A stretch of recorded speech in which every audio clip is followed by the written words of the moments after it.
Hey there, this is Tara with WTI. I have a little special one in my life, and from the time that she was a baby, she's had these soft building blocks in her life. They have been a big hit from the very beginning.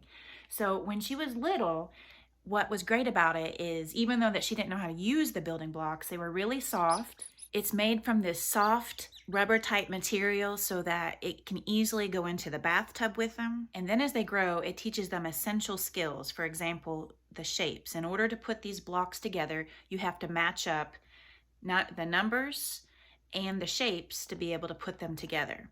These soft building blocks have been great because, of course, babies when they're little love to put things in their mouth, so you're not going to be afraid that they're going to chew on these or it's not going to hurt their little gums. So if you're looking for some building blocks that are going to last a long time, that are going to be a big hit, and it's going to teach a lot of different types of skills, I highly recommend these. She has absolutely loved them, and that is just my point of view.